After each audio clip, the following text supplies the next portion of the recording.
Hello, welcome to Alyssa Jean's Reviews. My name is Alyssa, and this is my review for Doctor Strange in the Multiverse of Madness. I will start with a major spoiler warning.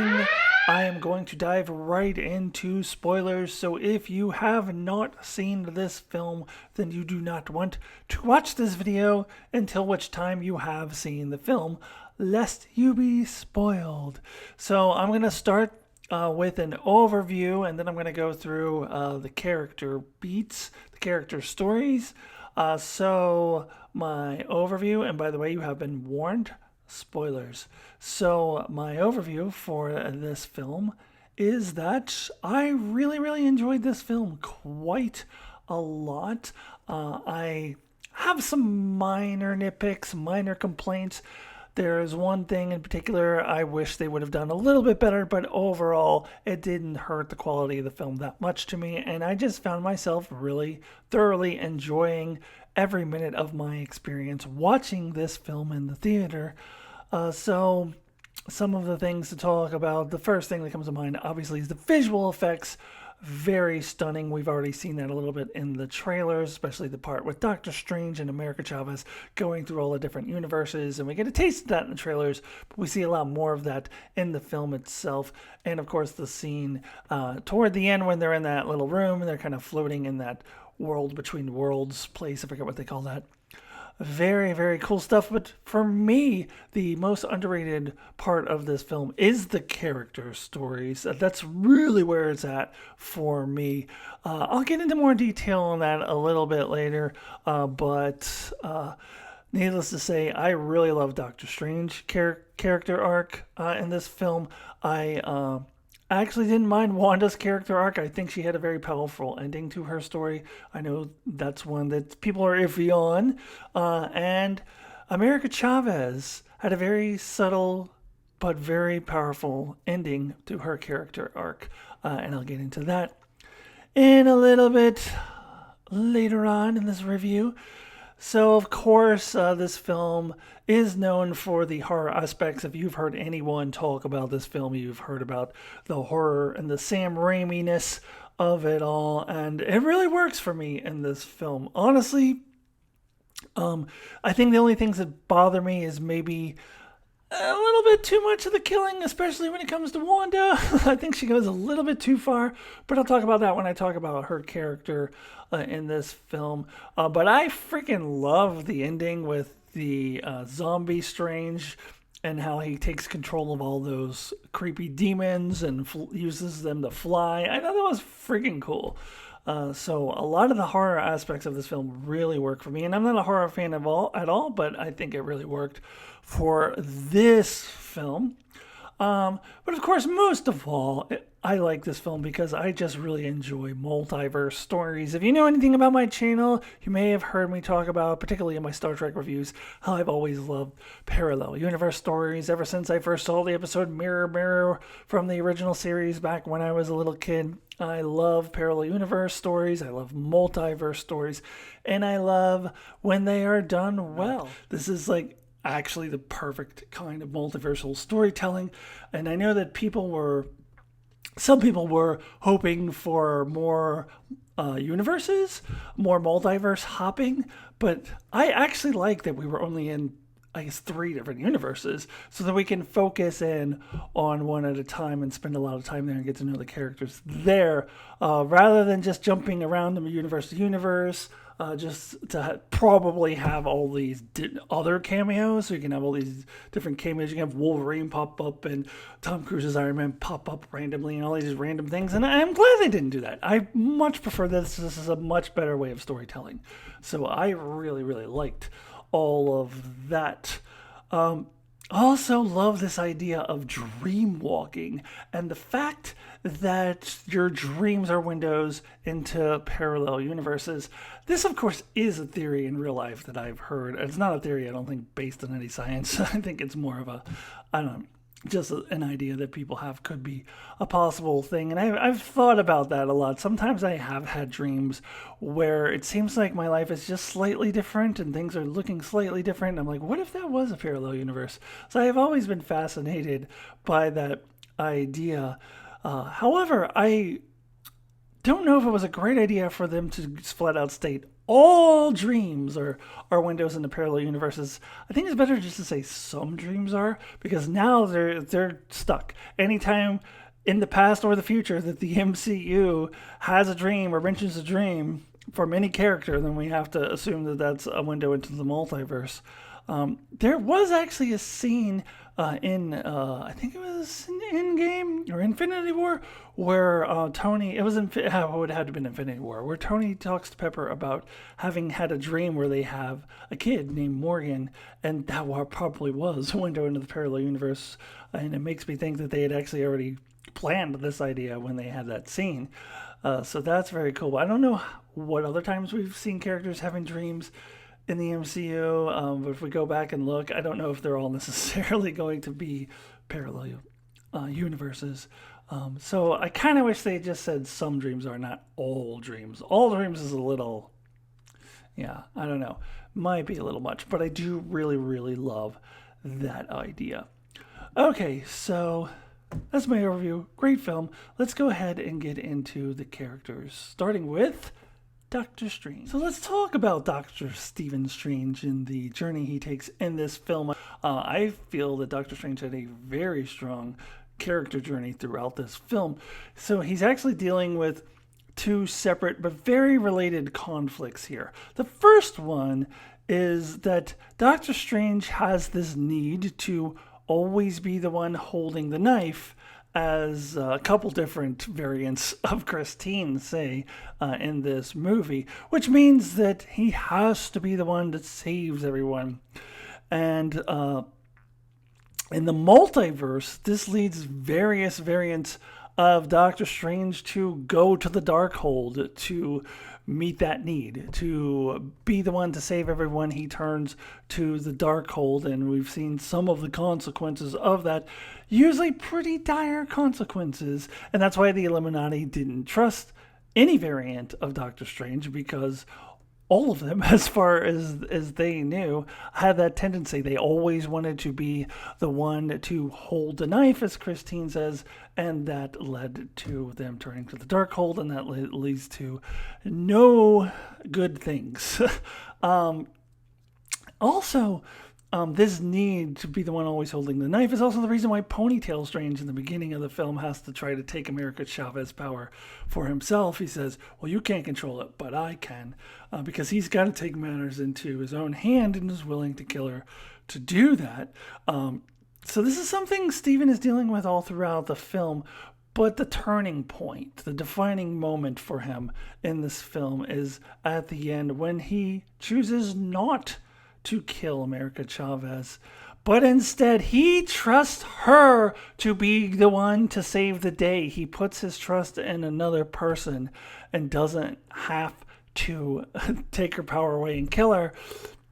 He trusts her and he gives her confidence. And I'll talk about her a little bit when I want to get into her character arc in a few minutes, but he gives her the confidence that she needs, rather than having to have this obsession to be the one who holds the knife, as it were. And this is what separates our Stephen Strange from all the other ones in the multiverse.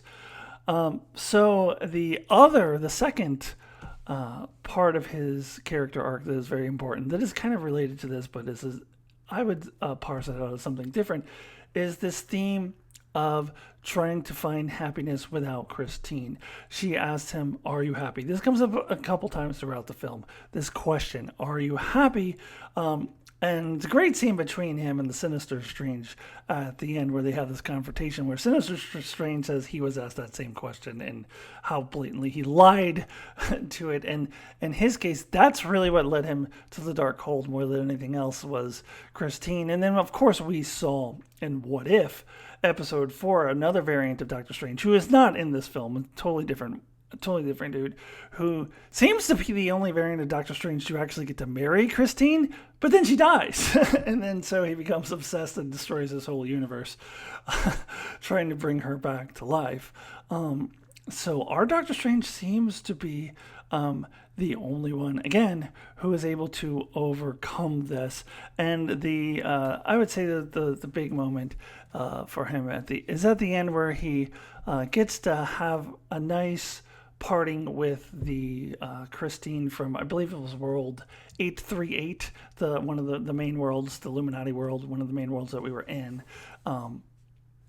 He gets to have that conversation with her and accept that they're going to part ways and it's okay, and he can be happy without her. And okay, let's talk about Wanda, the Scarlet Witch.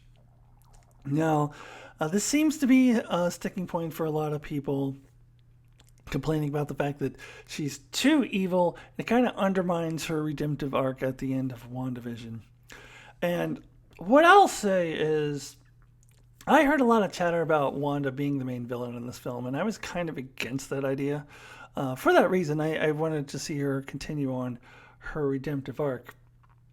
However, I'm ultimately pretty okay with this because, for one thing, it isn't true that this undermines the ending of WandaVision, because do you remember the scene in episode 9, the finale, with Agatha going through the spiel about the Darkhold and the prophecy of the Scarlet Witch, and she is the Scarlet Witch. All of this was actually prophesized already. And even the picture of the Scarlet Witch in the Darkhold in that show is very, very similar to the statue of the Scarlet Witch that she finds when she goes to Mount, whatever that place was called. It's very, very similar. So this was actually set up for at the end of WandaVision. And then in the post-credit scenes of WandaVision, we see her using the Darkhold to find her kids. And then in this movie, it is established. In fact, I would almost say you're beat over the head with the fact that the Darkhold will turn you to evil if you are exposed to it too often. Doctor Strange says Wanda is gone. This is the Darkhold now. I mean, I don't know how you get any more clear than that.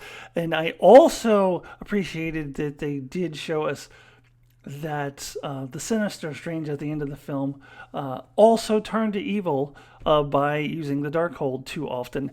The one in 838 from the Illuminati world didn't quite get that far. He had the Illuminati to kind of turn him around, but then they ended up killing him so that he didn't get to that point. Because he was probably already had gone a little bit too far. So that just really goes to show what the Darkhold does to people. And in fact, it's interesting that our universe is the only one in which Wanda is the person who is taken by the Darkhold and not Doctor Strange. Because it seems most commonly in the multiverse that it's Doctor Strange who lets the Darkhold take hold of him. Just so happens that in our universe, it's Wanda. So I guess, would this be okay with people if this was an alternate Wanda and not ours? Because you're okay with the alternate Doctor Strange being taken by the Darkhold. So I ultimately am fine with it. I will say that I think it could have been a little bit better if they had shown that there was a puppet master pulling the strings of Wanda and not just that it was a book.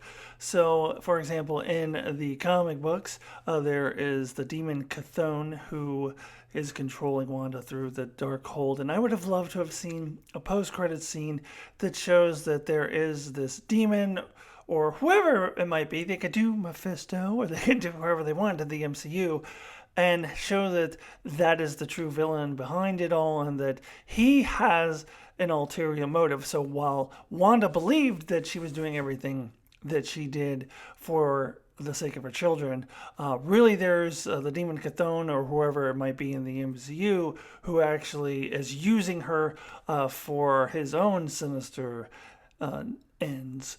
Now, I will say that I did really appreciate her character arc at the end. I thought it was a little bit teary. eye producing at the end, where the two Wandas meet, and our Wanda sees her children and sees reflected into them like how terrified they are of her. This is nothing new, but I thought it really, really worked here and really worked for this character. And then she does at least somewhat redeem herself at the end by destroying all the Darkholds in the entire multiverse so that nothing like what happened to her can ever happen again. And she doesn't even really know about the whole Doctor Strange thing and the Sinister Strange. She just knows about what she did as a result of the Darkhold having control of her. So she's destroying all the Darkholds. Now, I guess my other concern here would be, I don't know how this character redeems herself fully, because I think they may have taken it a step too far with how brutally, or how she brutally murdered so many people.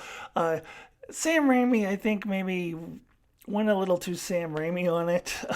I don't know that it was necessary to have her kill each member of the Illuminati in a progressively more grotesque way. I mean, it makes it hard for this character to kind of come back from that. So I think they could have turned the volume down on that a little bit.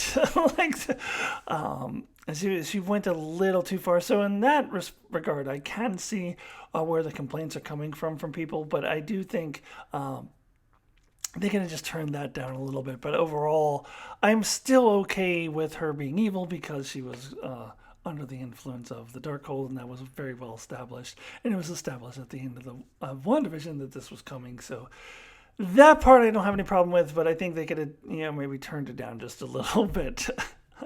Okay, so let's talk about America Chavez, because this was a sneaky good character with a sneaky good character arc. I don't know if you caught it. It's very kind of subtle, but this character actually has a very strong character journey, and that is alongside Doctor Strange's and Wanda's. So this was a really good movie because of the character journeys that the characters undergo and the transformation that they undergo. So first of all, got to give a shout out to the LGBTQ of it all and the fact that she has two mothers, which is directly from the comics. And I'll give Disney a little bit of credit here for not caving to pressure from certain countries to remove that scene. And she's wearing the little LGBTQ pin all throughout the film.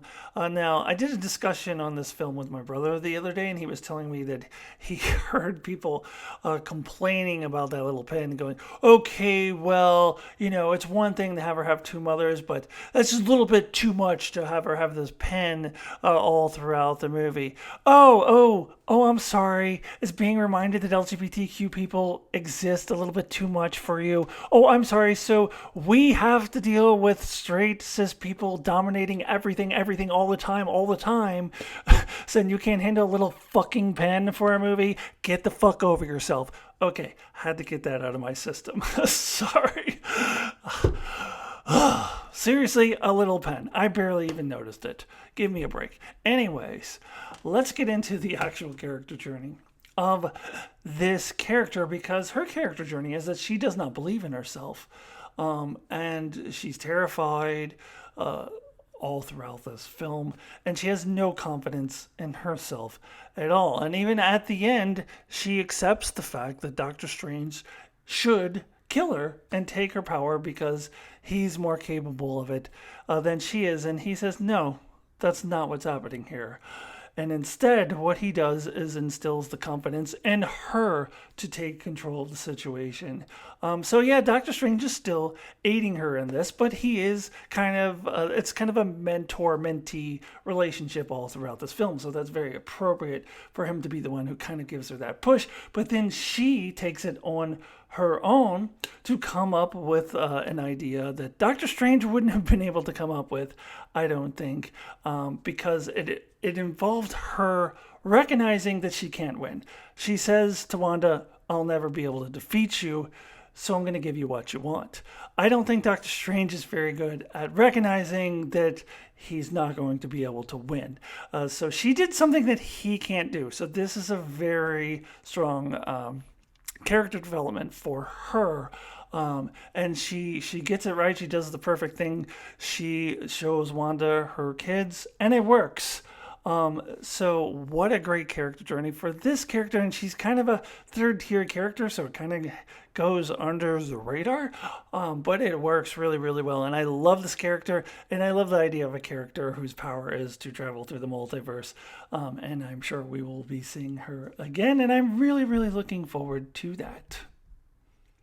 Okay, so let's talk about the Illuminati before I get out of here, and those wonderful cameos that we got. And this was the perfect amount of cameos.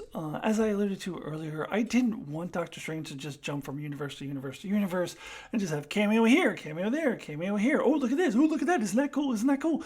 Oh, look, it's Wolverine. Oh, look, it's Tom Cruise's Iron Man. Oh, look, it's the real Evan Peters Quicksilver, just satisfied all the fans who complained about Ralph Bohner. Oh, look, here is Magneto. Oh, look at this. Like, I'm glad they didn't do that. I was kind of concerned they would do that. I think this was the exact amount of cameos that we needed, and it was all rooted in one universe. Leading up to the film, a lot of the theory videos that I watched, we already knew about the Illuminati, but they were all assuming that the Illuminati would consist of members from various different universes. We already kind of did that in What If, in the final episode of What If with the Guardians of the Multiverse. I wasn't in love with that idea, so I do love that they are all from the same universe, and we're really grounded in this particular universe for much of the film. I really, really appreciated that. And it made the cameos that we got that much stronger, that they did not overdo it. We already knew that Professor X was going to be in this from the trailer. And I actually even knew he was going to be in the yellow hover chair thing, because I watched these really nerdy YouTube videos where one guy, like, you have to go to a certain theater and with the I don't know, the IMAX, like the whatever, and it has more of a view, and you watch the trailer and you can barely see the yellow hover chair, and the guy was freeze framing it like, look, it's the yellow hover chair from the X-Men cartoon. So I kind of already knew that was coming, and he's even wearing the same color suit. And I actually really loved the musical cue that they give us here when he comes in. I thought that was pretty cool. I don't know if they're trying to say that this is specifically the one from the animated show, but it's still pretty cool. The Reed Richards of it all, it was rumored, but not confirmed, and definitely, I went to a matinee, so it wasn't a whole ton of people, but that was when people clapped. That's for sure. And then we already knew we were getting Peggy Carter. That was rumored. And then in the latest trailer, we see the Shield. So we knew we were getting her, Captain Carter. A different version than the one from What If, which makes sense. It wouldn't be just one Captain Carter in the entire multiverse. So that makes a lot of sense. So I love that they do that. I love that she says, I could do this all day. I want more live action Captain Carter. I surely hope that we get another version.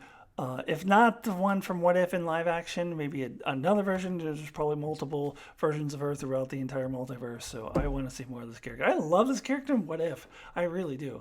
And we will see her more in Season 2 of What If, at least. But I want to see her in live action, too. That was super cool. The Black Bolt, whatever, I never watched The Inhumans. I heard it was a terrible show. Cool to see Anson Mount. It's Star Trek week. We've got